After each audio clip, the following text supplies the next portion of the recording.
Welcome to the Dave Palmer Show.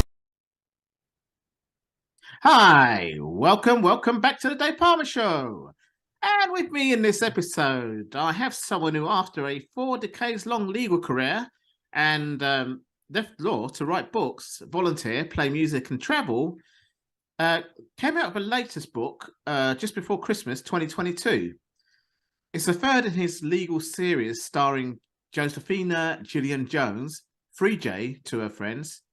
She's a black female partner in a large Kansas City law firm.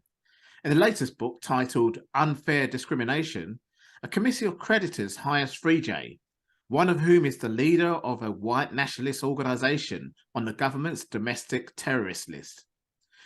When the member realizes he will not get paid back everything he's owed, he blames Free J, a black attorney, an opposing colonel, a Jewish attorney.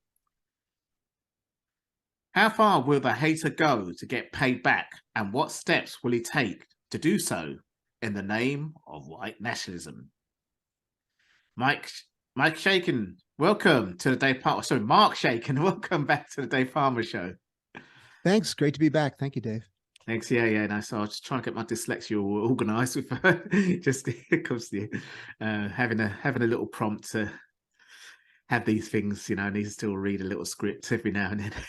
I'm sure my listeners will understand that. Anyway, without further ado, so you've been on my show before, so obviously everybody, if they go back to the previous episode I've done, if they go on a search on my website or Apple or Spotify or wherever, will know that you're a retired lawyer, as I've mentioned in the beginning introduction. How's that all going anyway, by the way? Life after lawyership, if you like. Yeah, so the afterlife has been very good. It's been a little bit more than 3 years now since I stopped going to court. I'm lucky. I've found things that I really love to do, and they fill my day quite well. And so I haven't really missed any of the law practice. No. Well, I mean, I've stopped going into fires a bit longer than what you have, but I remember that. Yes, that's right, exactly. that was more dangerous. It's a little bit more dangerous. It's still dangerous either way. So, okay. It's two different fights going on, obviously, in court and in fires. So, yes. So you wrote this book now, Unfair Discrimination. I mean, I've had my fair share of obviously through trade union workplace stuff and. Even out in society, people can relate to what you've written about there. And it's no secret there is some white nationalism going on in America, obviously with what was going on with the Trump administration. He obviously exposed it a bit, didn't he? I'm not saying he's a white nationalist, but it obviously kind of elicited something there, didn't it, really?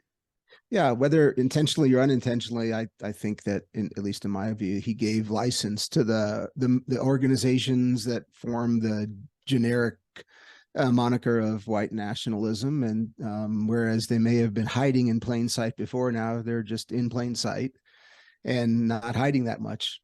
So we all get to see them much more regularly. And I think, it brings to the forefront a problem that's been in the States for centuries. Yes. It's historical, really. So it also stems from the UK and Europe, if you like. But to be honest, there's lots of stuff that can stem from various different parts of the world. Actually, a lot of people don't actually go further enough to find out that actually with African slavery, that the African tribe chiefs, if you like, agreed with the arrangement of paying, for they were part of the selling of it, and things like that, because anyway, we don't want to confuse the issue too much, because then that leads to why is there corruption in certain developed worlds, and I've been in a corrupt developing country, things like that. So let's not go down that route. Let's go down the route of your book, because I understand full well what you're writing about. So you traded life going to court with someone else now going to court. Why that? Why is that? Yeah, so as my wife points out, I still go to court, but just in my imagination. So It never I leaves you, does it? Really? it never, Once a yeah, firefighter, always a firefighter. Once a always lawyer, fire. once everything. You know, the main rule, maybe the only rule that I've taken with me about writing as I've gone through this process is you write what you know. And for better or worse, I have, 4 decades under my belt of going to bankruptcy court, almost every day. Yeah, And yeah, so the fact that the books are based on some finance aspect, and that the my protagonist 3J is a courtroom person, isn't a huge surprise, in that I want it to be realistic.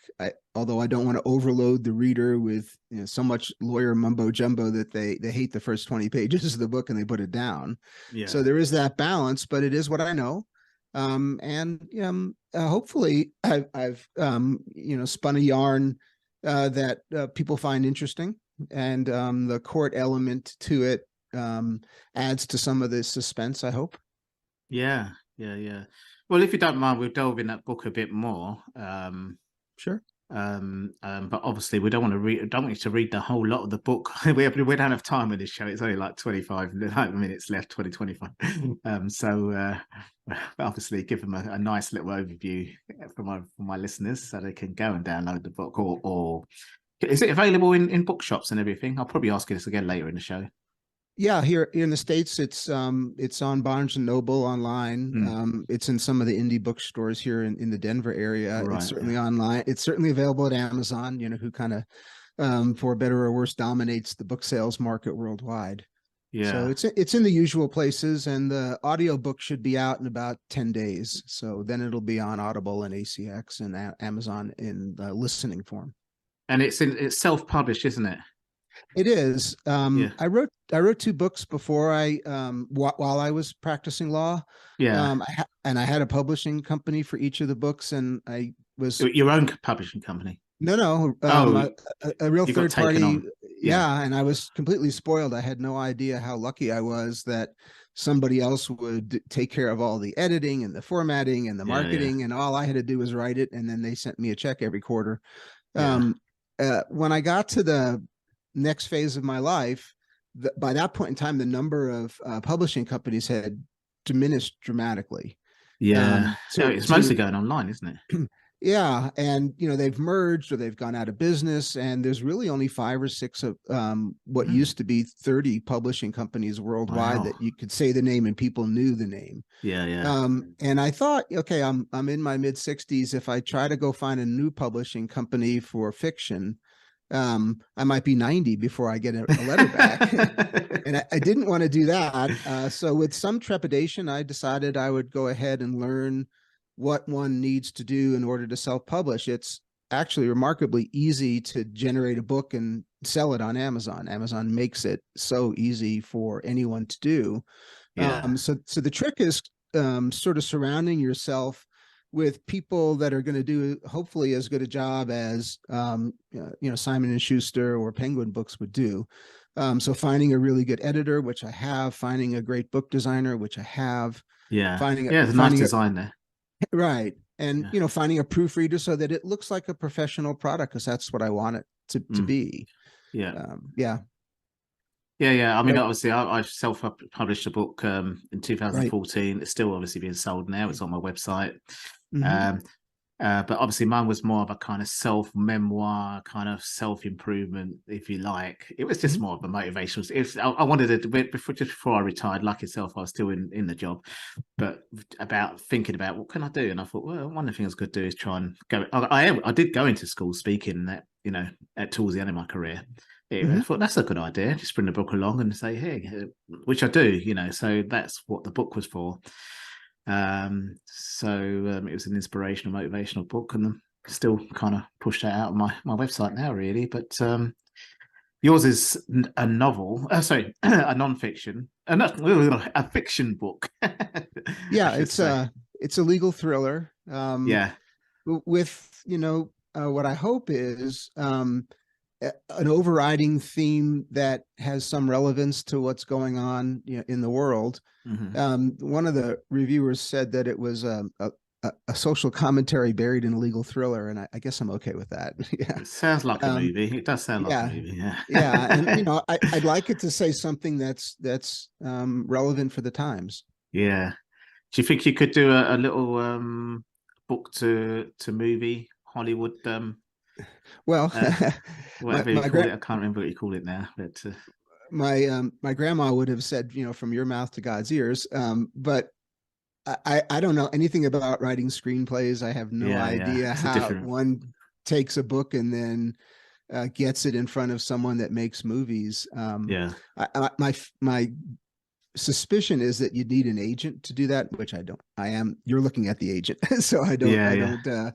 I don't have a separate agent, but it's a dream because you do see some amazing authors in the thriller area like Grisham and Michael Connolly whose books get converted to either the small screen or the big screen. And there are differences. So if you've read their books and then you watch the movie or the series, you notice that things have landed on the cutting room floor that you liked in the book. But it would be something that would be way exciting if that ever happened. yeah. Well, it sounds like a movie material, but then there's a few books out there that are. But I'm still looking forward to the day that my podcast becomes a TV show. But most people like actually radio and hearing the voice, don't they? Really, that's why podcasts have become so popular. But anyway, I don't want to blow my own trumpet here, Mark. It's about you.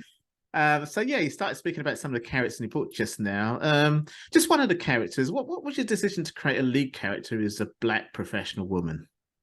There was quite a bit of thought that went into that. I spent so many years in the big law firm, and at the beginning, it was pretty much of a white man's place. There really was very little diversity. There were very few, at least in my firm, there were very few Jewish lawyers. There certainly were very few people of color that were practicing law there. And that was kind of my observation. That was somewhat common in the law firm world here in the States. That changed over time for the better. And so when it came time to pick characters and develop them and sort of sketch out what they would be like and where they'd be from and what their upbringing would be, I decided that I wanted the book to reflect the diversity that I see in America, that I began to see in the professional world, which was a good thing, and not have everybody in the book look like me, because everybody in the world doesn't look like me. And I didn't think it would be a realistic work of fiction, which is what I want it to be.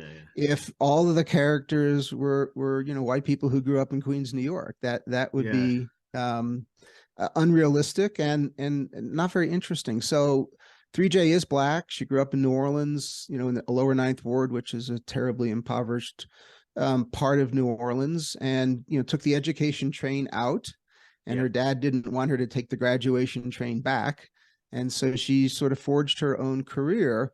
And her mentor is a white lawyer from Western Kansas who grew up on a farm, so their upbringings couldn't be more different. And I wanted that dynamic to be there as they sort of develop not only their working relationship but their friendship. And it gives me a lot of opportunity to sort of explore the differences and maybe celebrate the differences and how the differences are a good thing, not a bad thing, which is an interesting contrast then to the whole white nationalism overview of the storyline from the new book. Yeah. So we're talking about the storyline. Just give us a kind of overview of the storyline then. So what happens? So 3J decides to pitch some new business. So she goes to a meeting where unsecured creditors have gathered to select their lawyer, which is a common part of the beginning of a business bankruptcy case. And normally the committee will interview 5, 6, 7 lawyers in a morning, and they do. And on the committee are 3 of the white nationalists who are owed lots of money by this rural real estate developer. And they're presented with a Black woman who makes by far and away the best presentation, but she's a Black woman. And 2 of them can't imagine that they'd ever hire someone like that. And the third says it's just business. I don't have to like her. I don't have to do any of those things. I just want her to get my money back. And so they hire her, and quickly it becomes apparent that the real estate developers have. That's all for this episode. Thanks for listening, and remember, if you want to support what we do, then share, subscribe, and leave a review over on Apple Podcasts, or head over to my website, davepalmer.com, and click on Rate Show. Well, that's all for now, but I'll see you in the next episode of The Dave Palmer Show. Follow us on Facebook, Twitter, and Instagram.